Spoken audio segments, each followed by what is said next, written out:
네.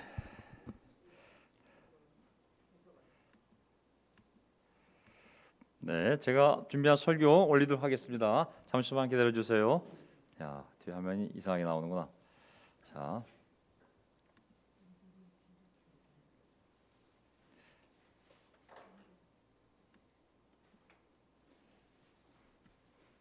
자, 안녕하십니까?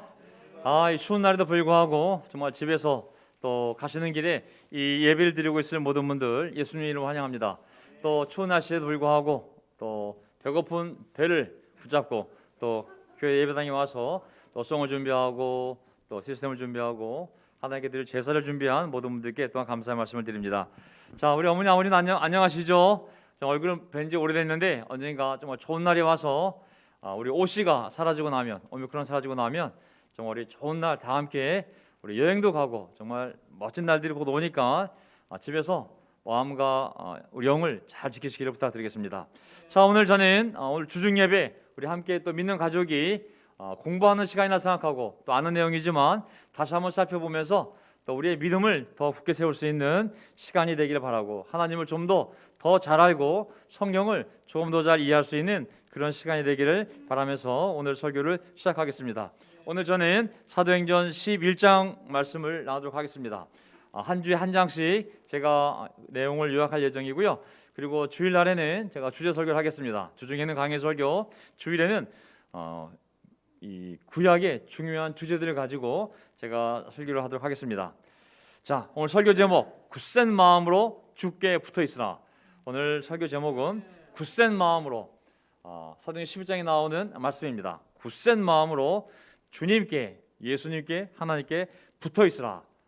의지하여라 정도가 아니라 더 센 표현이죠. 붙어 있으라라고 말씀하시거든요. 여호수아가 마지막 고별 설교에서 이스라엘 백성들에게 하나님의 말씀에 정말 붙어 있으라고 얘기하거든요. 정말 똑같은 메시지인 것 같습니다. 자, 설교 주제 역사적 전환과 새로운 도전. 11장을 가게 되면 이제 우리 그리스도인 유대인 기독교인들에게 엄청난 변화가 찾아오게 됩니다. 이제 공부하면 알겠지만은 유대인만의 기독교가 아니라 온 인류의 기독교, 온 인류의 메시아, 온 인류의 그리스도이기 때문에 그들의 한계, 그들의 전통을 깨고 세계로 나아가 이제 예수님의 복음을 전해야 하는 그 사명을 깨닫게 되는 것이 바로 이 11장의 말씀이거든요. 그래서 오늘 역사적 전환, 우리 인생에도 또 교회에도 그런 전환점이 반드시 있습니다. 새로운 도전이죠. 하지만 그 전환점에서 우리가 믿음으로 새로운 도전을 완성해 나간다면 오늘 11장 말미에 나오는 그 놀라운 변화의 열매를, 하나님의 축복을 우리가 누리게 되는 것이죠. 자, 오늘 설교 요점은 세 가지가 있습니다. 미리 말씀을 드린다면 11장에 있는 내용을 이 변화의 관점에서 정리해 본다면, 첫째, 과거의 오해와 저항. 항상 이 변화 속에는 저항이 있습니다. 새로운 변화에 대한 오해가 있을 수 있거든요. 그래서 과거의 오해와 또 과거로부터 오는 저항이 있습니다. 하지만 하나님이 주시는 변화, 그 변화가 하나님이 일으키는 변화라면 누구도 막을 수 없는 것이죠. 그 변화를 통하여 하나님의 선한 뜻을 이뤄가시는 계획이라면 그 변화를 막는 것은 하나님을 막는 것인 거죠. 그 저항은 하나님에 대한 저항이기 때문에 아무런 의미가 없습니다. 세 번째, 변화를 만드는 사람들. 하나님은 그 놀라운 변화, 차별을 없애고 모든 사람에게 복음이 선포되기 원하는 그 변화를 만드는 일꾼들, 피스메이커이기도 하지만 동시에 정말 그런 변화를 확장시켜 나갈 그런 일꾼들을 한 명 한 명 부르시고 그들을 연결시키시고 그들의 협력을 통해서 결국은 하나님의 나라의 선한 열매들을 맺게 하는 그러한 사람들이 반드시 역사 속에 등장합니다. 우리는 변화를 만드는 사람들이 되길 바랍니다. 아멘. 과거에 머무는 자가 아니라 오히려 우리 삶에 일하는 어려운 시간들을 우리가 처음 겪어보는 그런 상황들을 당황만 할 것이 아니라 그걸 넘어서서 그걸 통하여 하나님이 만들고자 하는 내 삶의 변화, 내 가정의 변화, 우리 교회의 변화를 함께 만들어가는 그런 사람들이 되기를 바라겠습니다. 자, 제가 오늘 11장 처음에 있는 구절부터 한번 시작해 보겠습니다. 아는 내용들이 반복되기 때문에 제가 그것을 건너뛸게요. 사도행전 11장 1절. 지난 시간에 우리가 고넬료를 배웠습니다. 사도들과 유대에 있는 신도들이, 형제들이, 이방 사람들도 그 고넬료 집안에서 로마 백부장, 로마 군인 하나님의 말씀을 받아들였다는 소식을 들었다. 그래서 베드로가 2절 예루살렘에 올라왔을 때에 할례를 받은 사람들, 유대인 기독교인들이 당신은 할례를 받지 않은 사람들의 집에 들어가서 그 이방인들과 함께 음식을 먹은 사람이요 하고 베드로를 나무랐다. 이야, 이 엄청난 일 아니겠습니까?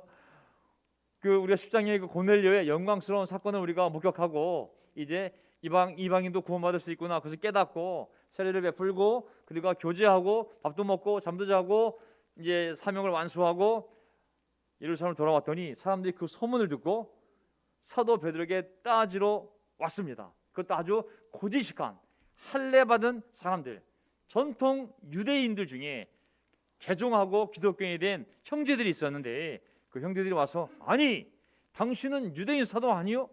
어떻게 할례도 받지 않은 이방인의 집에 들어갔지, 교제했지, 밥 먹었지, 거기다가 세례까지, 이거 정말 부정한 짓을 하고 다니지 않았어 당신이?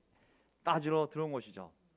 자, 우리가 사도행전 10장에서 봤듯이 유대인들의 자신들의 전통적인 확신을 하나님께서 이미 환상을 통하여 새로운 변화가 시작되었음을 알려주지 않았습니까? 너희들이 생각하는 이방인들은 유대인들을 위한 땔감이 아니라 그들도 또한 너희들이 교제해야 할 대상이며 또한 하나님의 기쁜 소식의 대상이며 더 나아가 예수님을 통하여 구원해야 될 대상이며 이제 그들도 하나님 나라 안에 들어와서 너희랑 교제를 나눌 대상이라는 엄청난 사실을 하나님 그들에게 보여주었어요. 어떻게? 이방인들 고넬료와 그의 가족 친지들이 로마 사람들이 베드로의 설교를 듣고 있는 동안에 성령이 내렸고 그들이 방언을 하며 하나님을 찬양하면서 그 증거를 보여주었기 때문에 사도 베드로는 세례를 받으라고 명령을 하지 않았습니까? 자, 이제 그걸 모르는 고지식한 과거의 전통에 사로잡힌 과거의 확신에 사로잡힌 고지식한 이 유대교 출신의 할례 받은 기독교인들이 따지는 모습이죠. 자, 다음 장. 과거의 확신 속에 갇힌 자들. 자, 우리가 이렇게 살면 안 되겠습니다. 어쨌든 이 과거의 확신 속에 갇힌 자들은 자신들의 기준으로만 다른 나라 사람들이 하나님의 말씀을 들을 수도 없고 이해할 수도 없고 반응할 수도 없을 거라고 생각했지만 오히려 그들은 놀랍게 반응을 했고 그리고 하나님을 받아들였을 뿐만 아니라 이제 성령님까지 선물로 받는 놀라운 역사가 벌어졌거든요. 그들 머릿속으로는 차마 그들에게까지 전도는커녕 교제도 하면 안 된다고 생각했지만 유대교 기독교인들은 하나님은 아니, 넌 아직도 과거 속에 사는구나. 더 이상 부정한 것은 없어. 하나님이 다 깨끗하게 했어. 함부로 너희 전통과 너희 확신 속에서 사람을 차별하지 말라고. 그들도 내 자녀가 될 거라고 말씀하신 거거든요. 자, 구원 차별주의를 무너뜨림. 그 내용을 보게 되면 우리가 알다시피 당시 유대교인들은 어떻게 보면 여러 민족 가운데 온리 처치 아닙니까? 온리 처치. 그들만이 구원받을 수 있는 민족이라고 생각했던 것이죠.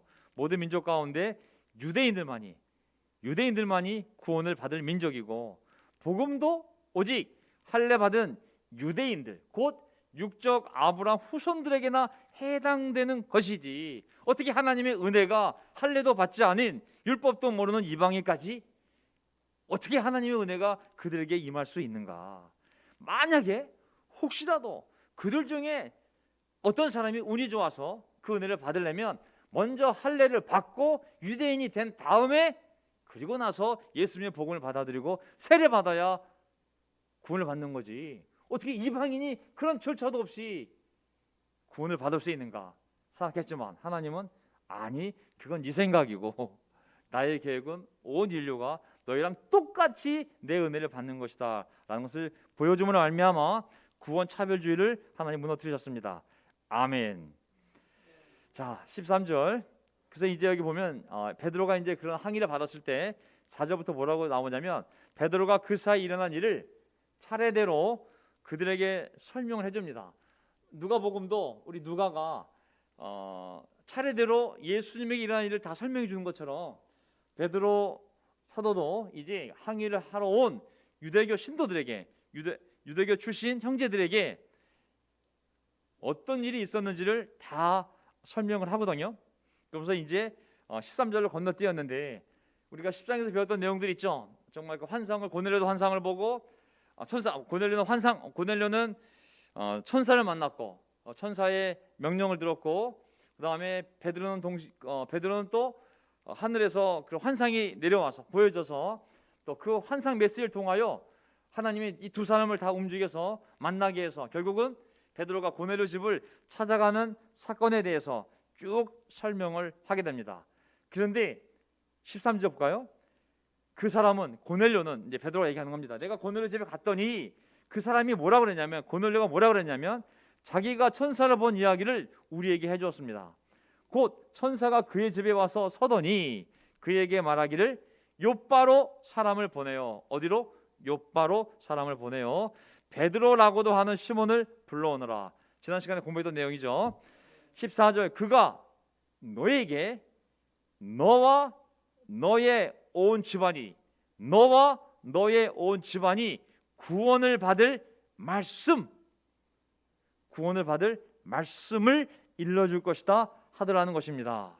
야, 그냥 말씀이 아니라 가서 데리고 와봐. 그 양반이 너희들에게 참 좋은 인생에 도움되는 아주 귀한 말씀을 나눠줄 거야. 그것이 아니라 구원받을 수 있는 너와 너희 집안이 구원받을 말씀이라고 했으니 이 고넬료는 자기 자신뿐만 아니라 온 집안뿐만 아니라 자기 친척 아는 지인까지 다 불러 모았음을 알 수가 있습니다. 자, 그래서 15절 내가 말을 하기 시작하니 예수님에 대한 복음을 쫙 전하잖아요. 그때 성령이 처음에 우리에게 내리시던 것과 같이 그들에게도 내리셨습니다. 성령이 오순절날 처음에 우리에게 내리시던 것 같이 12사도가 그 먼저 성령님을 받잖아요. 그들에게도 내리셨습니다. 그때 나는 요한은 물로 세례를 주었지만 너희는 성령으로 세례를 받을 것이다 하신 주님의 말씀이 생각났습니다. 15절 말씀은 오순절 때 사건이잖아요. 12사도들이 먼저 하늘로부터 강한 세찬 바람이 불면서 불이 각 사람에게 내려오잖아요. 성령님께서 내려와서 그 성령을 받고 그들이 많은 사람들 앞에 오전 9시에 그 나라 말로 방언을 하는 그런 기적 같은 사건이 발생했거든요. 그 모습이 떠올랐다고. 내가 고넬료한테 말씀을 전하고 고넬료 집안 사람들을 모아놓은 상태에서 말씀을 전할 때 갑자기 그 말을 듣던 그들이 예수님에 대한 복음을 전하는데 성령이 처음에 우리 12사도에게 내려졌던 것 같이 그들에게도 내리셨습니다. 이야, 갑자기 예수님의 말씀이 성령으로 세례를 받을 것이라는 말씀이 야, 이들에게도 이루어진 거구나 라는 것을 깨닫게 됐다는 얘기죠. 예수님의 말씀이. 그러면서 뭐라 그랬냐면 17절 그러므로 하나님께서는 우리가 주 예수 그리스도를 믿을 때에 우리에게 주신 것과 같은 선물을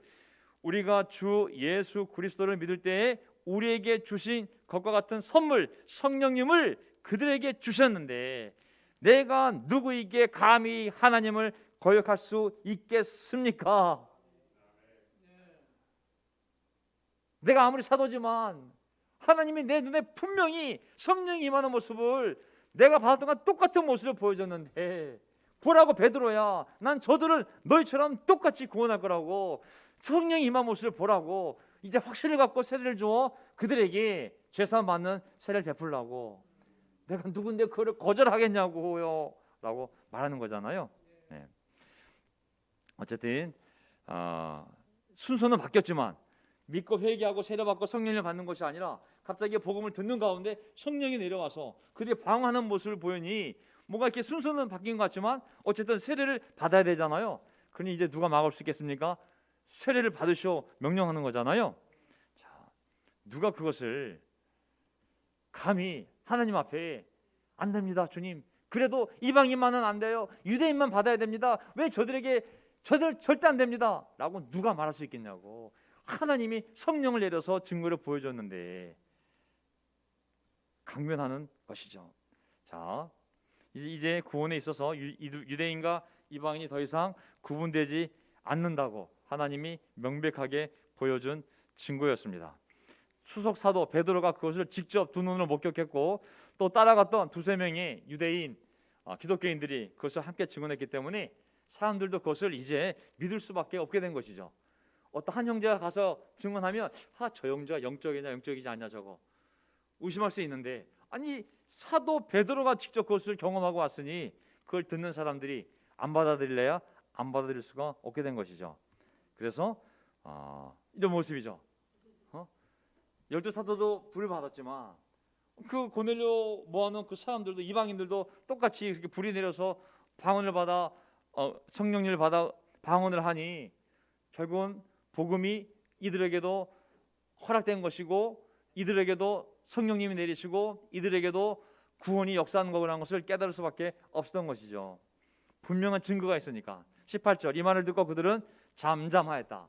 그 고지식한 할례받은 오직 유대인만이 예수님의 복음을 듣고 하나님의 은혜로 구원받았다고 생각했던 그 유대계 출신 기독교인들도 입을 다물 수밖에 없었습니다. 그리고 그들은 하나님께 영광을 돌리고 하나님을 찬양하는 것이죠. 하나님께 영광 돌리다는 말은 하나님을 찬양하는 말과 똑같은 것이거든요. 우리가 오늘 찬양했습니다. 아멘, 할렐루야. 하나님께 영광 돌리는 거 아니겠습니까? 인생의 목적이 무엇입니까? 하나님께 영광을 돌리기 위하여 사는 거 아니겠습니까? 정말 우리 찬양할 때 정말 우리 인생의 참된 목적을 성취하는 겁니다. 자, 이 말을 듣고 그들은 잠잠하였다. 그들은 하나님께 영광을 돌리고 이제 하나님께서는 이방 사람들에게도 회개하여 생명에 이르는 길을 열어주셨다 하고 말하였다. 아멘. 이제서야 사도 베드로뿐만 아니라 예루살렘에 있는 그 유대계 출신 유대인 기독교인들도 이방인들도 회개만 하면 생명에 이르는 길이 열렸구나. 이제서 처음으로 머리로 깨닫게 된 것이죠. 아멘. 네. 사실 저는 결정적인 이 변화의 증거는 뭐냐면 하나님이 보여준 증거거든요. 증거. 특히 성령님이 내려오는 그 증거. 부인할 수가 없잖아요. 신적인 증거, 영적인 증거는 부인할 수가 없거든요. 내적인 보이지 않는 영적인 사건들은 보통 이단들이 얘기할 때 그게 사실인지 아닌지 확인할 수가 없어요. 영적인 건 눈에 보이지 않으니까. 하지만 그것이 눈에 드러나게끔 역사하는 거라면 우리는 믿을 수밖에 없잖아요. 저는 정말 우리가 진정한 기독교인이 아닌지, 우리가 정말 구원 받았는지 안 받았는지 어떻게 할 수 있을까요? 저는 세례식이라고 생각하지 않습니다. 물론 세례 받아야죠. 하지만 온갖 사람들이 다 세례 받을 수 있어요. 속이면서 받을 수도 있고, 아무 생각 없이 받을 수도 있고, 깐난애기 때 받을 수도 있고, 놀러 갔다 받을 수도 있고, 기분에 받을 수도 있고, 눈치 보고 받을 수도 있고, 떠밀어서 받을 수도 있고, 분위기가 좋아서 받을 수도 있고, 어떤 자매가 너무 예뻐 보여가지고 저 자매를 한번 해보려고 받을 수도 있고, 우리가 그 마음을 잘 몰라요. 근데 그 사람이 구원받았다는 증거는 그 사람 삶에서 일하는 성령의 역사인 줄 믿습니다. 아멘. 그 사람이 성령에서 변화되지 않았다면 그가 구원받았다는 것을 우리가 어찌 알겠어요? 세례를 10번 받았어도 성령이 그 사람에서 역사한다는 증거가 없다면 그 사람이 구원받은지를 누가 알겠습니까? 하지만 우리가 그가 어떤 세례를 어디서 받는지 모르겠지만 성령의 인도를 따라 사는 그러한 삶의 증거를 보인다면 오히려 그 사람이 정말 참된 세례 받은 사람이 아닐까요? 사도 베드로는 그리고 모든 예루살렘에 있는 유대인 기독교인들은 하나님이 보여준 그 성령의 증거를 믿을 수밖에 없었던 것이거든요.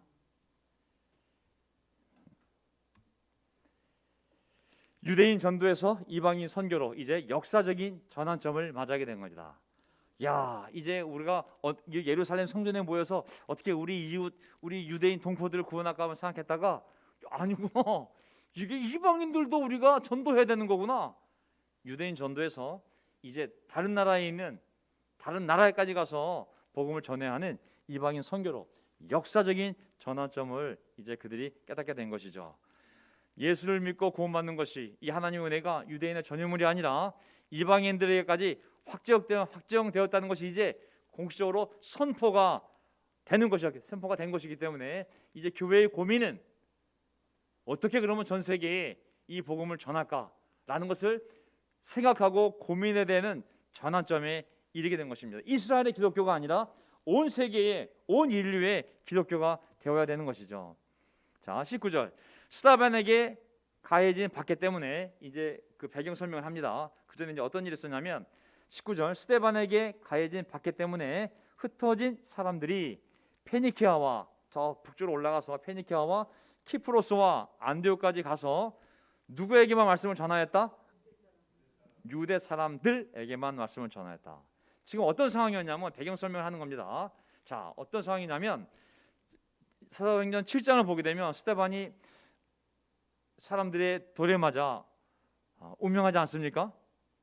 그거로 말미암아 8장을 보게 되면 이어서 8장을 보게 되면 예루살렘에 있는 교회들이 핍박을 받으면서 사람들이 그 박해를 피해 퍼져나가게 됩니다. 퍼져나가면서 먼저 8장 바로 예루살렘 유대 위에 있는 사마리아에 복음을 전하게 되었고, 그리고 그 사마리아에서 성령님이 내리고 세례를 받는 사건이 벌어지게 되죠. 그 다음에 9장에 가서 우리가 잘 알다시피 우리 사울 형제가 이제 시리아 다메섹에 있는 그 예수 믿는 자들을 붙잡아 데려오려고 가는 도중에 눈이 멀고, 그리고 결국은 형제 아나니아를 통해서 하나님이 그를 선택했다는 메시지를 듣게 되고 회개하고 세례를 받아 놀라운 복음의 일꾼으로 변화되는 역사적인 사건이 9장에서 벌어지게 됩니다. 그렇죠? 근데 이제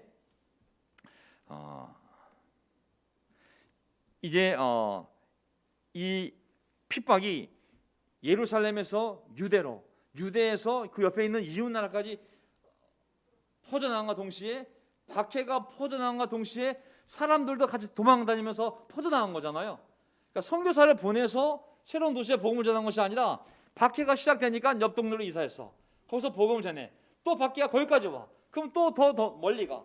사람들이 박해를 받으면서 더 멀리 가면서 동시에 그들을 통해 복음이 온 세상으로 전파되는 하나님의 놀라운 선교 섭리가 여기서 시작되는 것이죠. 아멘. 선교사 한 명 보내고 우리가 생활에 보낼 테니까 열심히 전도하고 있어, 우리가 기도해 줄게가 아니라 엄청난 박해로 말미암아 온 가족이 다 그 곳을 떠나면서 복음을 전파하고 살면서 또 박해가 되면 더 멀리 이주하면서 또 그곳에서 복음이 전파되는 그러한 하나님의 놀라운 선교 방식이었던 것이죠. 어떻게 보면 박해를 받을수록 복음이 더 멀리 전파되는 그런 정말 역설적인, 박해가 없었으면 그 예루살렘 안에서만 우리만 구원받았어, 이방인들 구원받았다고 그건 굳이 나갈 필요가 있을까? 그들이 알아서 하라 그래. 우리는 우리 민족에 열심히 전도하자라고 했을 텐데 하나님이 물리적으로 스데반 죽음을 통하여 박해를 받게 함으로써 말미암아 오히려 퍼져나가는 참 놀라운 이 사건을 보면 저 개인적인 생각은 이렇습니다. 제가 성경을 보면서 그렇구나, 기독교의 생명력은 편해지면 죽는 거구나. 기독교의 생명력은 고난 가운데서 강해지지. 편안한 의자, 편안한 예배 시간, 저희는 여러분을 위해서 항상 편안한 안락한 의자, 안락한 시간, 안락한 교통을 제공하고 있습니다. 아이들은 주일학교에 맡기면 3시간 동안 무료로 돌봐드리고 여러분은 안락 의자에 앉아서 귀때기만 열고 가만히 앉아 계시면 2시간 동안 편안하게 복음으로 안내해드립니다. 그게 기독교가 아니라는 거죠. 편안함은 사실 기독교와 잘 맞지 않습니다. 박해를 통해서 복음이 이방 세계로 전달되었지 편안함을 통해서 전달된 것이 아닌 거거든요. 저도 뒤돌아보면서 항상 제 자신을 뒤돌아볼 때, 또 남은 삶을 생각해 볼 때 선택해야 되는 것이죠. 편안함에 머물 것인지 아니면 불편함과 고통을 감수하면서 하나님의 변화를, 하나님이 일으키는 이 변화를 내가 함께 변화의 물결을 타며 그 변화를 만들어가는 사람이 될 것인지 항상 그런 고민을 자신에게 던지며 내 육신과 싸워야 하는 숙제가 우리 모두에게 남아 있는 점이 있습니다. 아멘. 어쨌든 여기 보면 이제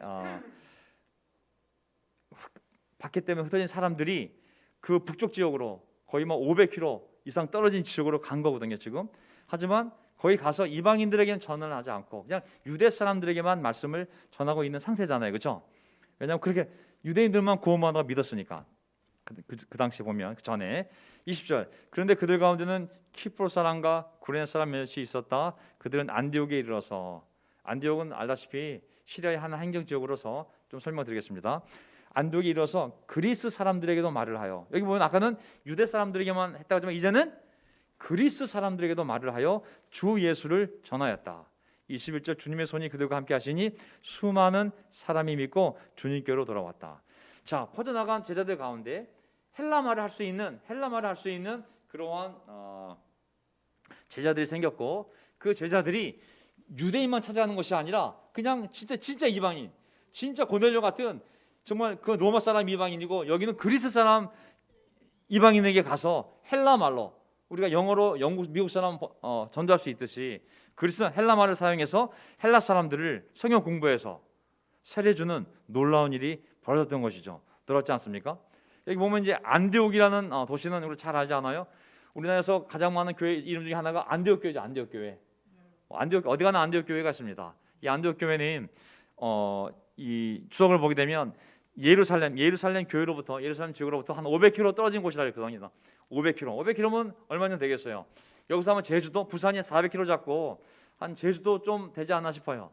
거기 그 당시 굉장히 많은 인구 알렉산드리아, 로마 이어서 정말 대도시라 불릴 만큼 큰 도시가 바로 이 안디옥이었었는데 거기 한 50만 명이 살고 있었는데 그 중에 한 15% 정도가 유대인이라고 그랬거든요.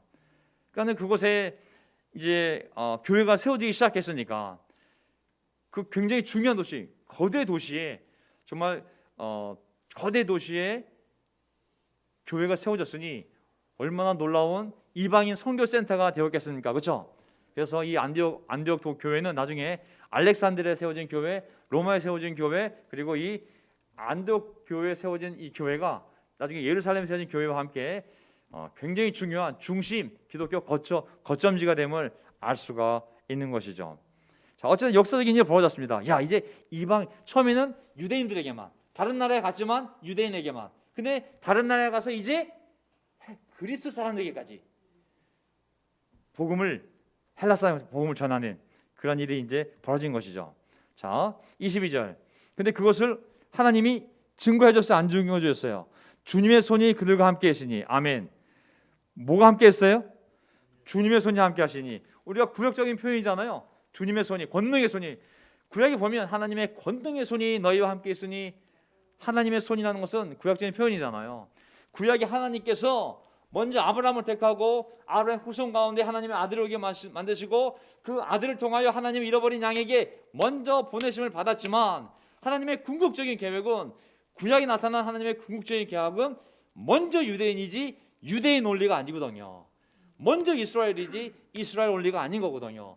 온리 이스라엘이 아닌 거거든요. 때가 되면 온 인류를 구원하는 것이 하나님의 계획이었기 때문에 이제 그 구약의 하나님의 손이 이 이방인에게까지 복음이 전파될 때 함께 하셔서 수많은 사람들이 믿고 주님께로 돌아왔다는 것이죠. 아멘. 이 모든 것이 하나님의 계획 안에서 하나님의 능력으로 이루어진 일인 줄 믿습니다. 아멘. 우리가 계속 의롭게 거룩한 길을 갑시다. 아멘. 그렇다면 주님의 손이 우리와 함께 하시지 않을까요? 목사의 손 이게 무슨 힘이 있어요? 이게 사람의 손은 힘이 없어요. 사실은 하나님의 손이 함께 할 때 우리가 승리하는 거 아니겠습니까? 우리 형제들 나 이제 40대, 50대, 60대를 가면서 인생의 중요한 전환점도 오고 참 우리 생계의 책임, 미래의 불안함, 아이들 교육 어떤 거 하나 누가 자신 있게 걱정하지 마. 내가 다 책임질 테니 난 열심히 복음만 전해. 그러면 너무 좋겠지만 그럴 사람이 누가 있어요? 아무도 없거든요. 사실 정말 어려운 가운데 처한 형제들 많이 있습니다. 하지만 마음의 중심을 잡고 내가 거룩한 삶, 의로운 삶을 걸어가려고 할 때 주님의 손이 우리를 붙잡고 가실 줄 믿습니다. 아멘. 우리 그 손만 붙잡고 가면 됩니다. 아멘. 오직 주님의 손을 붙잡고. 네. 그래서 이제 보면 22절 예루살렘 교회가 이 소식을 듣고서 바나바를 안디옥으로 보냈다. 바나바가 가서 하나님의 은혜가 내린 것을 보고 기뻐하였고 가봤더니 하나님의 은혜가 내린 것을 보았다고 그랬잖아요. 성령의 역사가 나타난 것을 직접 눈으로 보게 된 것이죠. 그들이 또한 방언을 하고 또 그들이 하나님을 찬양하는 소리를 들었을 때, 이야, 진짜 유대인 이방인들도 하나님의 복음을 듣고 이렇게 변화될 수 있는 거구나. 하나님의 은혜가 내린 것을 보고 기뻐하였고 모든 사람에게 굳센 마음으로 주님을 의지하라고, 주님을 붙잡으라고 권하였다. 아멘. 이제 어떻게 된 겁니까? 아, 그렇구나. 예루살렘 대표로 예루살렘에서 가장 믿을 만한 사람을 보낸 겁니다. 야, 가서 뭐 이방인들이 세례 받았다는데 가서 성경 공부가 제대로 이루어졌는지 아니면 그 세례가 진짜인지 가서 확인 좀 해보라고. 가서 직접 대표로 뽑아서 보낸 거예요. 바나바가 딱 봤더니 사람들이 막 방아 쩔쩔 하면서 하나님을 찬양하는 그 소리를 들을 수 있었기 때문에, 야, 이방인들도 정말 이제 벽이 완전히 무너져서 예루살렘의 교회가 세워진 것처럼 이 안독에도 하나님의 교회가 세워진 거구나. 예수님의 교회가 유대인 가운데도 있지만 이방인 나라 가운데도 예수님의 교회가 세워질 수 있는 거구나. 우리도 하나님의 백성이지만 저들도 하나님의 백성이요, 우리도 예수님의 제자지만 그들도 예수님의 제자구나. 우리가 이제 하나님의 가족이구나 알게 된 것이죠. 얼마나 아름다운가. 형제들이 모여 사는 것, 형제들임을, 이방인들도 예수님 안에서, 복음 안에서 유대인과 같은 형제들임을 그들이 알게 되었기 때문에 이제 굳센 마음으로 계속 주님을 의지하라고 이방인들에게 격려하는 것을 볼 수가 있습니다. 처음엔 교제만 해도, 밥만 먹어도, 손만 잡아도 부정을 탄다고, 부정하다고 도전을 받았지만 이제는 한 형제가 되었고 오히려 믿음 안에서 격려하는 관계까지 된 거 아니겠습니까? 이렇게 하나님은 차별을 없애고 우리를 하나로 만들어 가신 줄 믿습니다. 아멘. 바나바는 착한 사람이요 성령과 믿음이 충만한 사람이었다. 그래서 많은 사람이 주님께로 나왔다. 아유, 그냥 통과하겠습니다. 바나바는 착한 사람이요 성령과 믿음이 충만한 사람이요 그래서 많은 사람이 주님께로 나왔다. 참 어쨌든 놀라운 것 같아요. 한 사람의 이 착한 마음으로, 믿음으로 많은 사람이 주님께 나오잖아요. 한 사람 때문에 교회가 많은 사람을 떠날 수도 있지만 한 사람의 영향력은 정말 나는 크다는 생각이 들어요. 야, 한 사람의 영향력, 야, 어떻게 이렇게 한 사람을 통해 많은 사람이 주님께 나올 수 있을까? 그 한 사람. 야, 25절. 바나바는 사울을 찾으려고 어디로 갔어요? 다이소로 가서.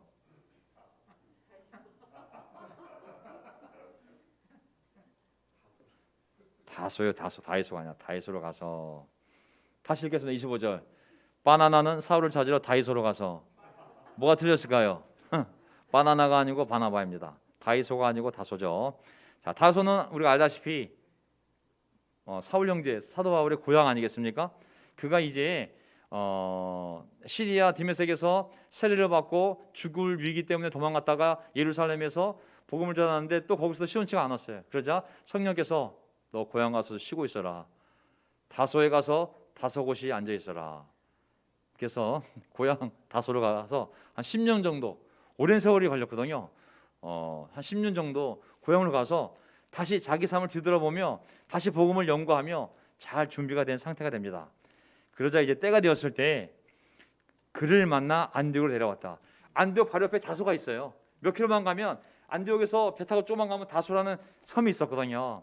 그러니까는 마침 바나바가 갔는데, 아, 옛날에 아나니아를 통해서 하나님께서 택한 그릇, 이방인을 위해 택한 그릇이라는 형제 바울이 있었지. 야, 그러면 바울이 이방인을 위한 선교를 하는 택한 사람이니까 내가 그를 데려와서 여기서 그들의 복음을 전해야겠구나 딱 생각을 하고 사울을 찾으러 가서 다소로 데리고 안디옥으로 데려온 것이죠. 두 사람은 1년 동안 줄곧 거기에 머물면서 교회에서 모임을 가지고 많은 사람을 가르쳤다.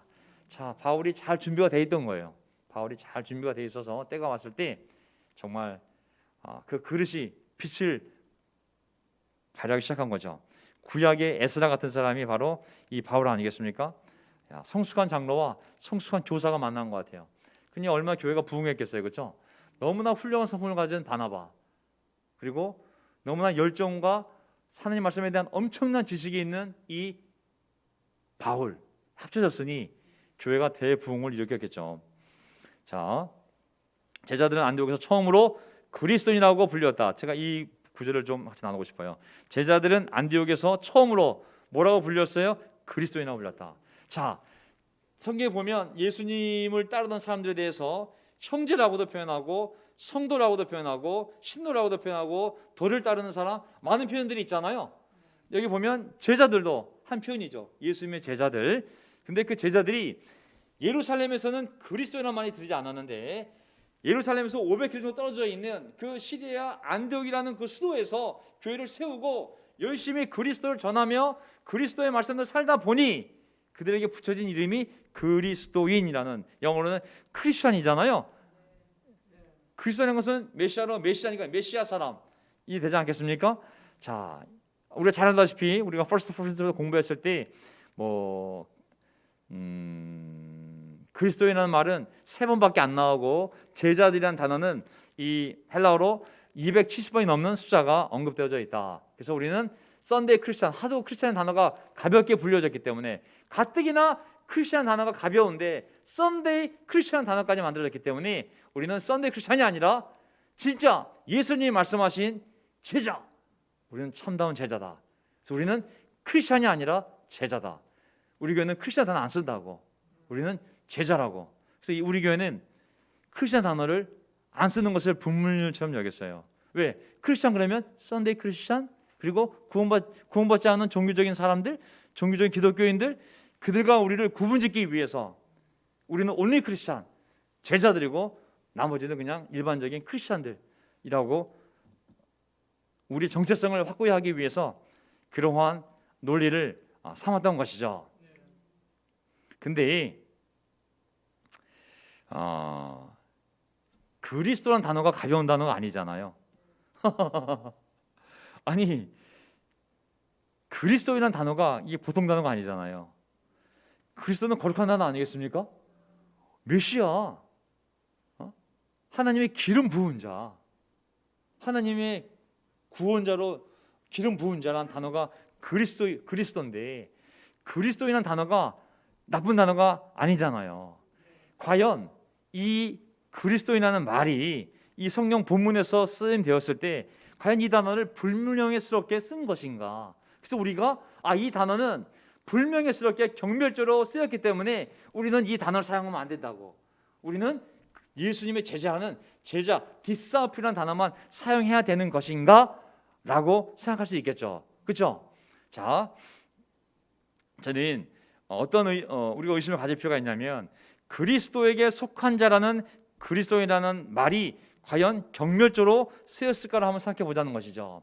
거기에 만약에 유대인들이 5분의 1을 살았다면 유대인들이 과연 그리스도라는 말을 경멸조로 생각했을까요? 그래서 그리스도라는 말을 썼을까요? 아니면 이방인들이 그걸 썼다면 당시 이방인들은 어떤 의미에서 그 말을 썼냐면은 그리스도라는 말은 뭐냐면 그리스도에게 속한 사람들, 그 당시에 어떤 사람들이 어떤 대상을 추구하고 따르면 저 사람에게 속한 사람들, 저 사람을 따르는 사람들이라는 통칭이 붙여졌다고 그랬거든요. 내가 어떤 걸 추종할 때 그 추종하는 대상의 이름을 따서 무슨 파, 뭐를 따르는 사람들이라고 붙이잖아요. 그리스도를 따르니까 그 이방인들이 저들 맨날 그리스도 그래, 그리스도를 따르는 사람들이야 라고 불렀을 가능성이 있다는 것이죠. 나쁜 이름이 아니잖아요. 어쨌든 저희는 크리스천도 그리스도에게 속한 사람이라는 그런 의미를 분명히 가지고 있고 제자도 예수님의 말씀을 따르는 분명한 의미를 지니고 있잖아요. 어쨌든 안디옥 교회는 이제 타인들로부터 유대교인도 아니고 그리스도인 하는, 로마 제국 안에서 그 당시 유대교는 공인받은 종교였거든요. 국가가 황제만 숭배할 수 있다면 다른 많은 종교들을 민주적으로 인정해 줬거든요. 유대교는 포함되어 있어요. 인정받는 종교로. 하지만 갑자기 유대교인 가운데 한 무리가 나와서 그리스도에게 속한 사람들, 그리스도를 따르는 사람들, 그리스도인이라는 무리가 생긴 거예요. 그들을 봤을 땐 신흥 종파가 만들어졌다고 생각한 것이죠. 하지만 어찌되었든지 간에 이제 세상은 유대교와 다른 그리스도를 따르는 새로운 무리가 생겼음을 인정할 수밖에 없는 일이 벌어지게 되었던 것이죠. 아멘. 새로운 종파. 이제 기독교는 이스라엘 밖 이방 나라에서도 로마 제국의 인정을 받던 유대교와 달리 새롭게 구별되는 독특한 신앙 단체로 부상을 하게 됨으로 말미암아 이제 유대교 안에서도 나중에 장차 핍박을 받지만 이제 이방 세계 안에서도 바로 이 새로운 신앙인 이 그리스도교가 기독교가 그리스도인들이 핍박을 받는 일이 함께 벌어지게 됩니다. 아멘. 우리도 마찬가지 아니겠습니까? 교포가 없었을 때 정말 그리스도만을 따르는 사람들이라는 확신을 갖고 가려고 하였을 때 쟤는 교포가 뭐냐? 기존 교파도 아니고 그럼 쟤는 누구냐? 우리 대해서 많은 사람들이 의심하고 핍박했던 것과 똑같은 일이 바로 초대교회 때 바로 우리 그리스도인 형제자매들에게 일어난 것을 볼 수 있습니다. 아멘. 자, 끝나겠습니다. 이게 마지막 구절 더 있네. 이게 결론이네요. 결론이 이거예요. 27절. 그 무렵에 예언자 몇이 예루살렘에서 안디옥에 내려왔다. 예루살렘 교회에서 안디옥 교회로 내려왔어요. 그 가운데 아가보라는 사람이 성령의 감동을 받아서 일어나 온 세계에 큰 기근이 들 것이라고 예언하였다. 아가보가 바로 그 기근이 글라우디오 황제 때 들었다. 그래서 예수님의 제자들은 각각 자기 형편에 따라 몫을 정하여 유대에 사는 신도들에게, 잘 보세요. 지금 이 제자들은 이방인 제자들이에요, 유대인 제자들이에요? 이방인 제자들이 이방인. 안디옥에 있는 이방인 교회에 속한 이방인 제자들이 각각 자기 형편에 따라 몫을 정하여 유대에 있는 그리스도인들에게, 형제들에게 구제금을 보내기로 결정하였다. 놀라운 일이 벌어지고 있죠. 그들은 그대로 실행해서 바나바와 사울 편에 그것을 장로들에게 보냈다. 이렇게 한 장 안에 엄청난 역사가 벌어진 거예요. 이방인들을 만나면 안 돼, 교제도 안 돼, 밥 먹어도 안 돼, 자도 안 돼. 그 상황에서 그 벽이 깨져서 이방인들에게 복음을 전하고 그들에게 성령이 임하고 그들에게 세례를 주고 그들에게 교회를 세우고 그들이 형제가 되고, 이제 이방인 형제들이 유대에 있는 예루살렘 교회 형제들을 도와주는 데까지 이르게 된 것이거든요. 이게 하나님이 만든 변화입니다. 아멘. 차별주의, 분리주의, 그런 독선과 과거의 전통을 깨고 하나님의 이 온 인류를 아우르는 이 구원의 계획이 다 드러나서 오히려 그들이 복음을 전했지만 거꾸로 복음을 전해던 이방인들이 원 유대인들을 도와주는, 유대에 있는 그리스도인들을 도와주는 놀라운 역사가 일어나게 된 것이죠. 이게 하나님 우리를 통해 일어나는 역사인 줄 믿습니다. 아멘. 자, 오늘 정리하겠습니다. 좀 늦었는데요. 설교 제목, 굳센 마음으로 주께 붙어 있으라. 어려운 시간에 우리가 계속 복음에 집중하며 굳센 마음으로 주님께 붙어 있어야 됩니다. 아멘. 자, 오늘 설교 주제는 역사적 전환과 새로운 도전입니다. 박자님 이제 기도 준비해 주세요. 역사적 전환과 새로운 도전. 우리 삶에 또 교회에, 가정에 하나님의 큰 전환점을 만들 수 있습니다. 핍박일 수도 있고 가난일 수도 있고 어려움일 수 있어요. 하지만 그것이 하나님의 계획 안에서 물론 도전이 되지만 우리를 더 놀라운 미래를 인도하기 위한 도전이요 전해야 될 줄 믿습니다. 아멘. 우리가 무엇을 해야 될까요? 자, 과거의 오해와 저항, 과거에 갇히지 말고 새로운 변화를 향하여, 미래를 향하여 우리가 나아가기를 바랍니다. 아멘. 그 변화는 하나님이 만드는 변화지 단지 돈이 없어서 사회가 주는 변화가 아닐 수 있거든요. 우리는 변화의 파도를 타고 그 변화를 만들어가며 변화의 열매를 누리며 하나님께 영광을 돌려드릴 수 있도록 주님의 손이 함께 할 수 있도록, 그리고 주님께 붙어서 반드시 하나님의 뜻 안에서 우리가 계속 복을 받으며 나아갈 수 있도록 그 믿음을 지키기를 바라면서 설교를 마치겠습니다. 아멘. 마지막 찬송도 준비해 주세요. 네.